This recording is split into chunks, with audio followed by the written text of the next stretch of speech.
कक्षा 10 की आपकी जो प्रश्नावली 6.3 है उसके 15वें क्वेश्चन को हल करते हैं। इसमें लिखा है कि लंबाई 6 मीटर वाले एक ऊर्ध्वाधर स्तंभ, ऊर्ध्वाधर मतलब जैसे उसको हम ज़मीन में गाड़ देते हैं तो ऊर्ध्वाधर आपका खड़ा होता है।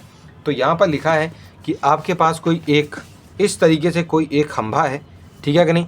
इस खंभे को हमने क्या किया बच्चों, यहाँ पर ज़मीन में जो है गाड़ रखा है, ठीक है कि नहीं। तो यहाँ पर ये जो जब ये क्या है हमारा, ये जो सीढ़ी है, इस सीढ़ी को हमने खंभा माना और वो कितना है आपका 6 मीटर है, क्योंकि 6 मीटर लंबाई वाला आपका एक स्तंभ यानी खंभा था, ठीक है कि नहीं, पोल था। अब क्या होता है कि इसकी जब छाया बनती है, देखो जैसे यहाँ पर हमारा सूरज है, इस सूरज की वजह से जब सूरज की किरणें इस पर पड़ेंगी तो आपकी छाया इसकी इस तरफ बनेगी, और जब इस तरफ बनेगी तो उन्होंने कहा है कि इसकी जो छाया है, इस छाया की जो लंबाई है वो 4 मीटर है। यानी यहाँ से लेके यहाँ तक ये जो छाया उसकी बनेगी डी से लेके एफ तक जो छाया उसकी बन रही है वो 4 मीटर आपकी लंबी है, ठीक है। जबकि उसी समय यानी इसी टाइम पर अगर हम देखते हैं एक मीनार की जो छाया है, अब हमारे पास एक मीनार है जिसको हमने ए भी माना है, ठीक है कि नहीं।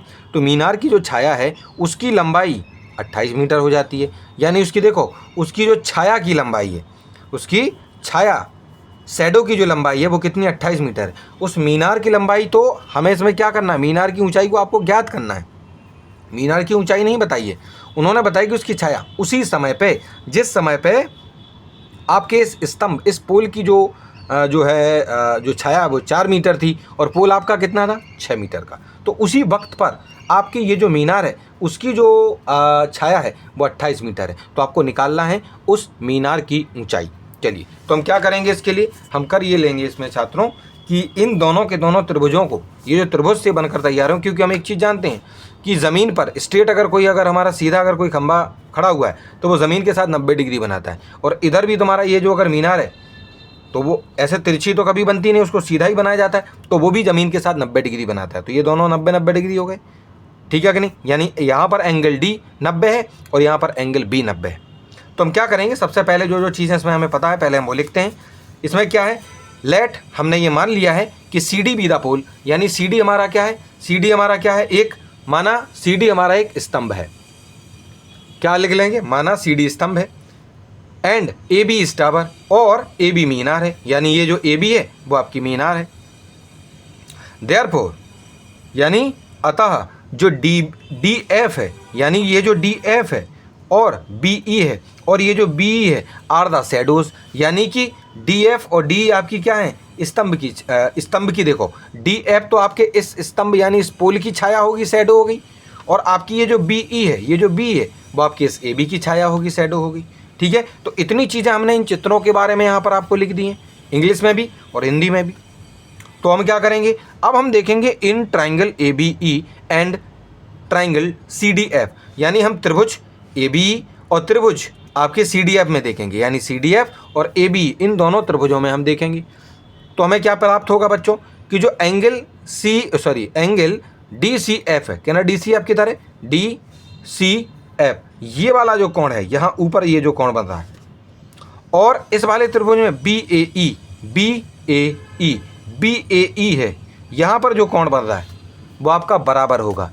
क्या ना सर, क्यों होगा, क्योंकि देखिए सूरज वहीं स्थित है, एक ही जगह पर स्थित है आपका सूरज, और उसी वक्त पर इसकी भी छाया बनाना है और उसी वक्त पर इसकी भी छाया बनानी है। तो जब कभी एक ही समय पर अगर किन्हीं दो चीज़ों की छाया बनती हैं तो उन छाया और उसके बीच में उस वस्तु के और उस छाया जब बनती है तो उसको अगर हम यहाँ से देखते हैं इस तरफ, जब हम उसको लाइन खींचते हैं तो यहाँ पर जो कोण बनता है वो हमेशा इन दोनों का ही बराबर होता है। इस चीज़ का आपको जो है ध्यान रखना है।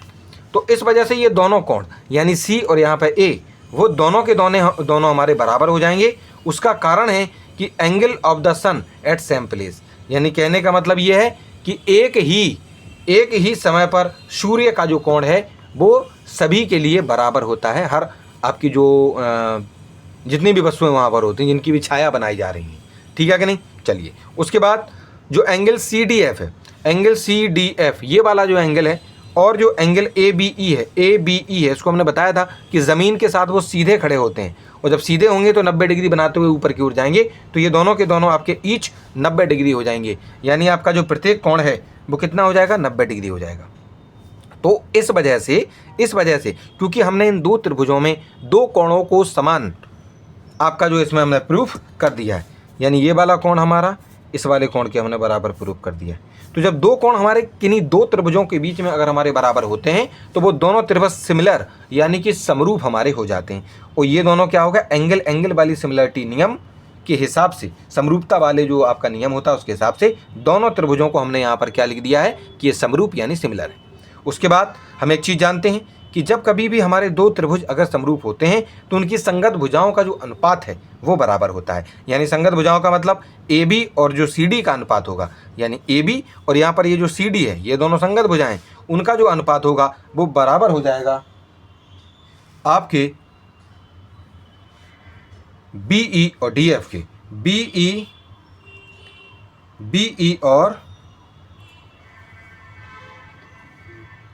DF यहाँ पर लिखना है, DF लिखना है, ये गलती से DF यहाँ पे हमें लिखना है, ये DF लिखना है, ठीक है कि नहीं। इनके बराबर हो जाएगा इनका जो अनुपात होता है उन भुजाओं का। चलिए AB क्योंकि हमें नहीं मालूम है, AB तो हमें मालूम ही नहीं है, क्योंकि AB आपका क्या था बच्चों, आपकी मीनार की ऊंचाई थी, वो तो हमें निकाल रही है, तो नहीं पता, उसकी जगह पर AB ही लिख देंगे। और बटे में CD, तो CD का है आपका, ये रहा CD कितना था 6, तो हमने CD की जगह पर देखिए 6 लिखा, बराबर BE कितना था, BE आपका 28 था, तो BE की जगह पर 28 है, बटे में क्या है, बटे में था DF कितना है 4, बटे में हमने 4 लिख दिया। इनको जब हम हल करेंगे तो AB की वैल्यू आएगी 42। कहना सर कैसे आएगी, हम बताते हैं। देखो क्या लिखा है, यहाँ लिखा है AB बटे में 6 था और बराबर था AB बटे में 6 कितना था 28 बटे 4। तो आप क्या लिखेंगे यहाँ पर AB, ठीक है कि नहीं, और बटे में 6, इन दोनों को हम काट देंगे तो यहाँ बचेगा बच्चों केवल 7। क्या बचेगा 7। हमें AB चाहिए तो 7 गुणा हमारा 6 हो जाएगा बच्चों। तो AB की वैल्यू कितनी हो जाएगी 42।